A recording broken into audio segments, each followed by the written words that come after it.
What's up guys, it's Tommy here and welcome to a brand new Liverpool transfer news video, and we have some big stories to cover today. Jordan Henderson has officially left Liverpool. It was weird that Jordan Henderson posted a farewell video and then one day later Liverpool announced that he is leaving, and I will tell you guys what Jurgen Klopp said about Jordan Henderson leaving and how the Liverpool fan base reacted. But first we have to talk about Romeo Lavia, because it is an imminent transfer. Sasha Tavolieri, a very reliable Belgian journalist, and remember, Romeo Lavia is a Belgium international. He said that a second bid from Liverpool for Roma Lavia officially has been sent this morning on a £45 million deal, bonuses included, and work is now ongoing to find the right structure with the meticulous talks to ensure that bonuses are achievable. So basically Southampton wanted at least 45 million with bonuses that are easily triggered. So not like Lavia is going to win the Ballon d'Or at Liverpool or something like that, but probably if he gets to 50 or 100 appearances, then a bonus will be triggered. If he wins a trophy, another bonus will be triggered. You know the drill. So installments are also being discussed between Southampton and Liverpool. Southampton expect to get a deal done in the next few days. So even Southampton are now expecting this deal to become official this week. So I said it earlier that I expect Roma Lavia to become a Liverpool player this week. So if you are excited about this news, leave a like and let me know in the comments below, how do you react to Jordan Henderson leaving Liverpool to go to Saudi Arabia. I wish him all the best. He's a Liverpool legend, but I will talk a little bit more on that later. So the player is just waiting. The Roma Lavia is just waiting for this Liverpool deal to go through, and that will allow him to undergo medical to complete the transfer so that he can be part of the summer preseason training camp in Singapore. Personal terms are already agreed, so this deal is only a matter of time according to the Belgian journalist, which is really encouraging and very exciting as well. Liverpool want to get this deal done as soon as possible so Lavia can join the preseason tour in Singapore, where we will play Leicester and Bayern Munich, and both games will be televised here in Hungary because of Dominik Szoboszlai. TV station got the rights for those games, so I will be watching those live and I will be reporting on that for you guys, and hopefully the transfer fee gets agreed today so Lavia can travel to Singapore. And I still think that Liverpool need at least two more signings, a centre-back and another midfielder, but Szoboszlai, McAllister and Lavia is such a great transfer window. Alexis McAllister was one of the best midfielders in the Premier League last season. Szoboszlai has a very similar profile to Kevin De Bruyne, a type of midfielder that Liverpool have been missing since Coutinho left, and Lavia was by all accounts Southampton's best player. He's a bowler and probably Southampton's best player since Virgil van Dijk was there, and he was rated by Pep Guardiola and Man City as well. He's a very technical defensive midfielder, very press resistance. I watched a lot of videos on Lavia today, and he can get out of tight spaces, he can get out of high pressing situations very well, very comfortably. I would love to see somebody like Sangare or that type of defensive midfielder come in to help, but Lavia paired with Harvey Elliott or Thiago or Curtis Jones or Bajcetic, it's looking a very young and very athletic midfield going forward. We are basically replacing the deadwood of Fabinho and Henderson with McAllister, Szoboszlai and Lavia, so, and also the deadwood of Naby Keita, Alex Oxlade-Chamberlain, James Milner. So Liverpool will have a very new look midfield, and it comes 1 year after Jurgen Klopp said in last summer's transfer window. Jurgen Klopp said famously that we have 8 midfielders and we don't have a midfielder we can't sign a midfielder who could improve us because we have all kinds of profile of midfielders, and that was true on paper, but half of our midfielders were injury prone, the other half was either too young or too old, and that was a recipe for disaster. Liverpool had their worst season under Jurgen Klopp probably. 1 year later, Jurgen Klopp basically with this transfer window admits that he got it wrong, and it's fair enough. Even the best managers sometimes make mistakes, and signing Szoboszlai, McAllister and Lavia actually completely rebuilds and transforms the Liverpool midfield, which was the biggest weakness of Liverpool last season. So I have very high hopes. We still need, I think, to add maybe another defender to the mix, but don't expect Lavia to play probably in the first game in Singapore, but I expect him to play in the second game because it's a long flight and he still needs to get his medical done, all the club photos and interviews and everything, and then he needs to get a overflight to Singapore, and of course he needs to get acclimatized to the new time zone and everything. And even though Lavia only would cost around £45 million, I think we should compare him to Declan Rice, who of course many Liverpool fans wanted, and he's the ultimate defensive midfielder signing in the Premier League nowadays. He cost £100 million for Arsenal, but actually Declan Rice played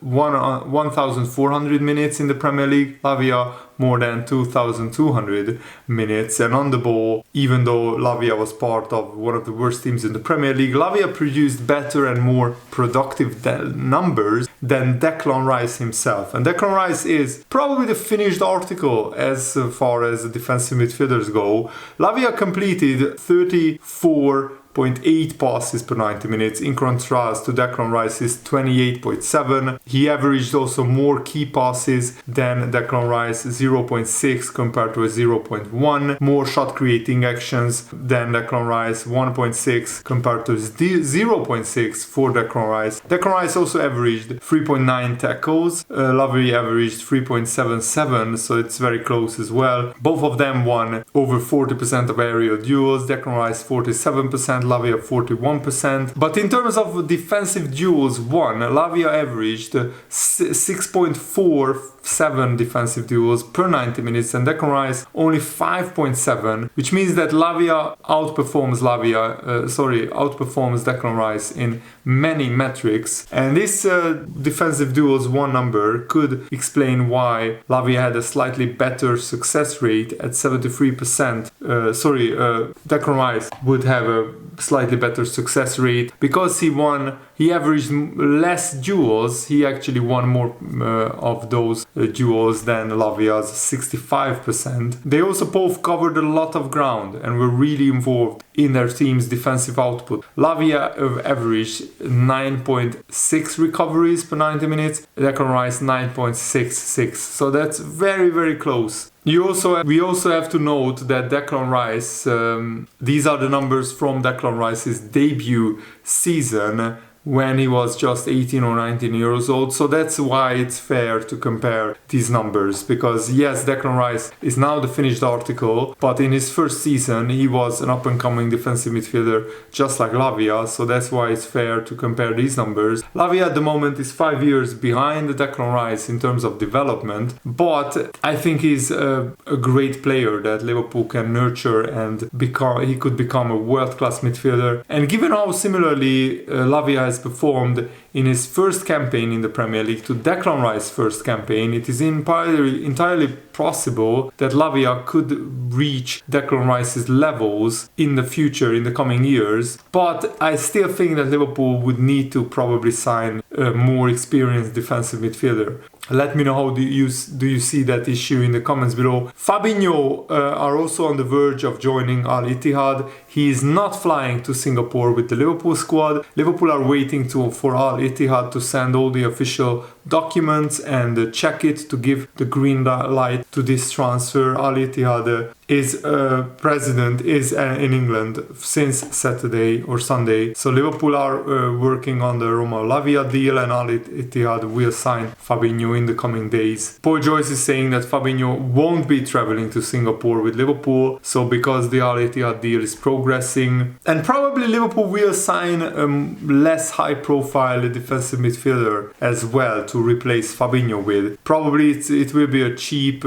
pretty decent player who is in their mid-20s or late 20s who who has experience playing in a single or a double pivot in the midfield, and he can take some weight of the weight off the shoulders of the long-term projects like Bajcetic and Lavia. And how do you see Jordan Henderson's legacy at Liverpool? I think he has had an absolutely amazing 12-year career at Liverpool. He's a Liverpool legend, and this is the right time as well for him to move on, the right time to sell him. I'm a little bit sad with the way that this has been handled by Jordan Henderson's camp, but I think we should focus on Jordan Henderson's achievements. He is the captain of the best Liverpool team of the past 30 years, and he was the captain of the best Liverpool team who has won absolutely everything. For the first time in Liverpool's history, we had a team which won every single trophy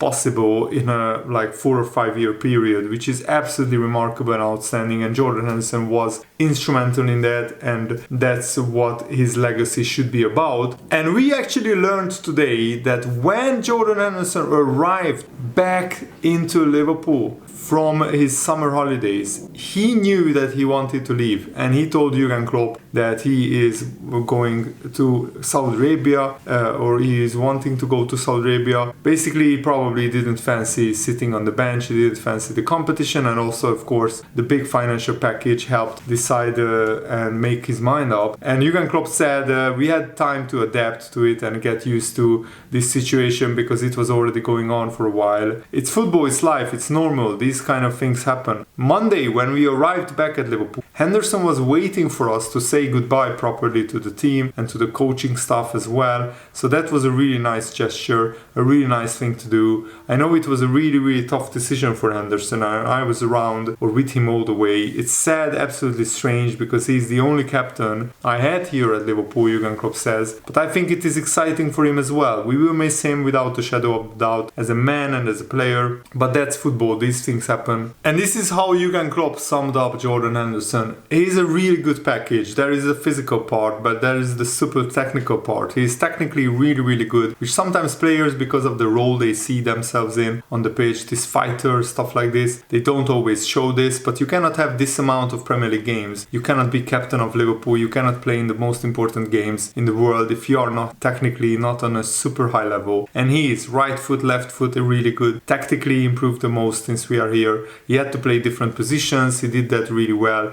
Even played centre half for us. Had to play number 6, defensive midfield. I thought he played a few outstanding games as a defensive midfielder. Let me say, this midfield of Henderson, Fabinho, Wijnaldum and then Milner, these 4 players for 3 positions, I think nobody would have said it would become a successful midfield because something is lacking. But nothing was lacking because the boys were all a real package. That's what was so good. And Henderson was a super important part of that. Some great goals, and now after he leaves, we will remember even the goals. There were maybe not exactly as many as there could have been, but some fantastic goals. One I will never forget was the goal against Chelsea. It was a top real screamer into the far corner. Top class professional, Jordan, top bloke, really, really good player. That's what you need to be if you want to play that long for Liverpool. And this is such a strange exit that Jordan Henderson pretty much confirmed he is leaving by posting a video on Instagram. One day went by before Liverpool officially announced that he is leaving, which is really strange to me. Trent Alexander-Arnold, of course, said that Jordan Henderson was one of the most instrumental players to guide him and to take him under his wings when he was still a youth academy player coming through at Liverpool. He said that my one constant factor in my career since my debut is Jordan Henderson. My Liverpool and England journey. We have been together since day one. To have shared every dressing room with you, Henderson, is something I will always cherish. A constant inspiration to me, a perfect role model on a daily basis. Following your lead meant I was always on the right path. You have done so much for me on and off the pitch, more than you will ever know. And for that, I will never be able to repay you. I will always be grateful for the support you have given me to become a man and a better player We have shared some of the best moments of our lives together and achieved things we could dream of as kids. Here's to the memories we have created. Thank you for everything, my captain. Thank you to Jordan Henderson for everything. He has given me so much joy, so many brilliant trophies, so many great seasons, so many memorable goals, and I will remember that. And for the rest, I think history and future will judge Jordan Henderson. And what is also interesting is that Jurgen Klopp, since he arrived, Liverpool showed no interest in selling players that were even remotely important to the squad. Those who left were those that wanted to leave. So Keita and Oxlade-Chamberlain, they were not important players for Liverpool. James Milner, he wasn't important for Liverpool anymore, as much as important. Fabinho is the only player that I can feel is important, really important still to Liverpool, but he wanted to leave, just like Coutinho wanted to leave. And Liverpool don't sell players unless they ask for to leave, or Liverpool thinks they are not good enough anymore. And also, what do you think about the statement from Liverpool's official supporters board? So I want to read it in full because it makes for a very interesting reading. Jordan Henderson was a true captain, true leader for Liverpool on and off the pitch. We know he did much to promote inclusion on and off the pitch. He stood out as a principled footballer. We are therefore very disappointed and disheartened by the decision and the hurt and division it has created. The very essence of the Liverpool supporters board is to be inclusive and ensure all Liverpool fans, whatever their faith, religion, gender identity, sexual orientation or disability, can attend and enjoy football. That's what we want for fans, that's what we want for football. We stand in our solidarity with our allies from LFC, LGBT. So the Liverpool supporters board is still very critical of Henderson's decision to Saudi Arabia because of what Henderson stood for before this decision. I'm just reading to you guys what the Liverpool supporters board this decision is, and let me know what do you think about this. Do you think this diminishes a little bit Henderson's legacy, or do you think we should just look at what he achieved on the football pitch? Let me know your opinion in the comments below, and I really hope that you guys enjoyed this video. I'm trying to make as many videos as possible. Thanks for watching. Have a nice day. See you later. Goodbye.